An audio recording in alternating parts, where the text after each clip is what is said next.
Quien recuerda la música del Chavo del Ocho debe saber que esta pieza con la que abría y cerraba cada emisión del programa le dio la vuelta no solo a México, sino a diferentes países de América Latina. La música de apertura del programa es una composición original de Ludwig van Beethoven. Se llama Marcha Turca, en honor a la obra Las ruinas de Atenas. Fue creada desde 1811, después de años sin pagar derechos por su uso. Acordaron un pago en 2010 y también por el uso de 2 canciones más que se volvieron populares y eran clásicas. ¿Pero a quién le hacían el pago? ¿Televisa a alguien o alguien? No, los derechos internacionales. Se pagan. En paquetes se pagan. Bueno, esto no es novedad. El llanero solitario emplea un trozo. El avispón verde. El avispón verde. Y algunas otras series tienen ese uso de una tonada que a uno le parece familiar. Alfred Hitchcock. Claro. Esa sí la veía. Esa me encantaba. Todavía sigue siendo una de mis series favoritas. Ya la tienen en video por si te interesa. ¿Video? ¿Qué es eso? Exacto. Beta o VHS. En DVD. Ya estamos en la época del streaming. Perdón, maestra, ya 20 años de Se diferencia. mostraba qué buen cómico era Hitchcock. Y nunca aprovechó eso, más que en las breves introducciones a los programas. De esa y de los que tenían relatos de marcianos. Ay, Dimensión desconocida. Desconocida, me fascinaban. Y esos todavía los puedo ver y me atrapan, ¿eh? A mi edad. Lástima que ya suenan hueco. No sé qué pasa con el sonido, que las voces se oyen como metálicas, no se oyen naturales. Los doblajes sí tuvieron una calidad muy mala. Algo pasó con las cintas y no las masterizaron. Se oyen muy mal. Pero en idioma original. Bueno, también es que los doblajes también eran muy buenos. Eran buenísimos. Tú ves algunas series, Los Intocables, los ves en su idioma original y es espantoso, detestable. Y lo oyes en español con unas voces profundas y claras que dices, es sorprendente lo que se hacía. Además, muy pensados para la idiosincrasia latina. Es decir, por ejemplo, ¿quién se imaginaría que Cucho, el de Don Gato, podría ser yucateco? O Benito, y que hacía varias voces, o Julio Lucena, o Jorge Arvizu.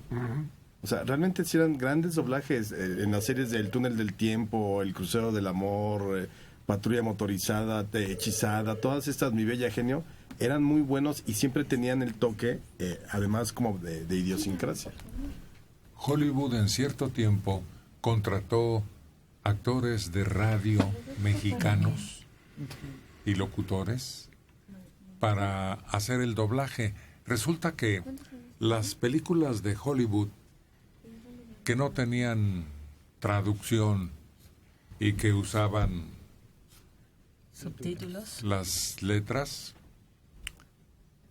no pegaban esas películas en México por el analfabetismo tan acendrado que existía, y no solo en México sino en otros países.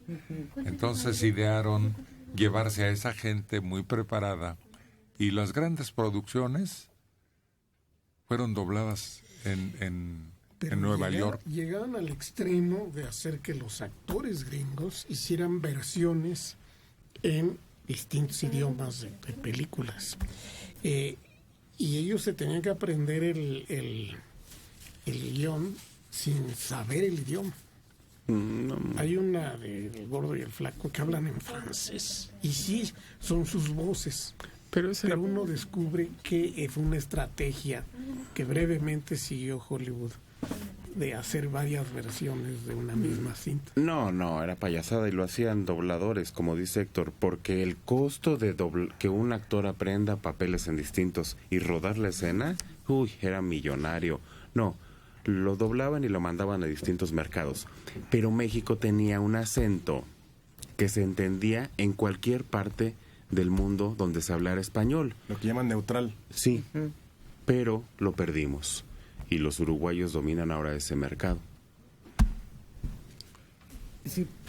Parece que Colombia y México eran los preferidos por la claridad de su forma de hablar en español. Y por ejemplo, la serie de Los Simpson también se ha alabado mucho, se ha reconocido mucho por el doblaje que han hecho mexicanos. Pero ese ya cambió, ya no lo hacen los originales. Porque les pagaban una miseria, se fueron, renunciaron, hicieron un rebane y ahora los Simpsons los hacen unas voces espantosas. ¿Y ya no te suena? No. Pati Arellano, Rubén Aguirre es el profesor más famoso de México. No importa que nunca enseñaba, o tal vez todos sus alumnos eran bien tontitos. La verdad no sé. Con razón Manelik no comentó. Él está cuerdo, no vio la serie, se salvó. No todos vemos lo mismo. El que no vea uno la serie no lo hace mejor ni peor, ¿eh? No, porque hay quien dice, es que yo no lo veía porque soy muy intelectual. No, yo no lo veía porque no... Yo sí. No me hice de eso. Y de verdad lo he intentado ver y no lo puedo ver.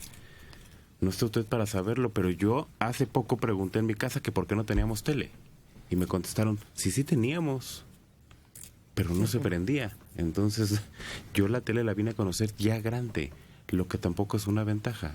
Luego hay que recordar todo eso y hacer para saber de qué se trataba la tele. Sí, también creo que no podemos caer en el hecho de que la gente que vio El Chavo del Ocho u otros programas de entretenimiento de Televisa es tonta o fue manipulada. Eran, insisto, programas de entretenimiento como cualquiera, como hoy uno vería Los Simpson o podrías ver 10,000 cosas que te ofrece la televisión. Es simplemente, no hay que sobreintelectualizar el asunto. Yo sí vi El Chavo toda mi vida y lo vieron mis hijos y creo que somos bastante normales en ese sentido.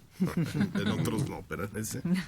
Es como el circo. Claro. ¿Qué tiene de cultural el circo? Pero llama la atención, divierte, entretiene y te asombra y eres incapaz de repetir lo que ves.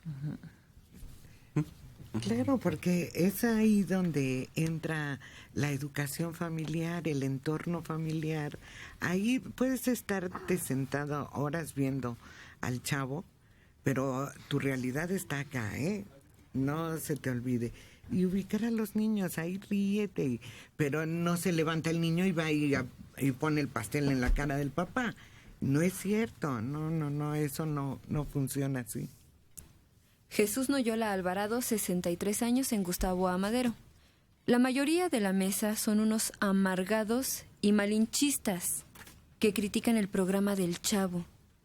Con el mismo tuvieron un éxito rotundo, no solo en México, sino en otros países, donde son ídolos. En cambio, tienen como lo máximo a la horrible y vulgar caricatura de Los Simpson. De Azcapotzalco, 70 años, Luis Álvarez González. A Héctor y al Malvadic solo les llena el ojo gotita. Y la chamaca esa que les mueve el ombligo. ¿Cuál? Ha de ser Aris. Ah. Nunca apreciaron que ese programa del Chavo era para niños. No cabe duda que la bandera de Héctor es la lujuria. ¿Algo más? Ay, A ciertas alturas, pues sí.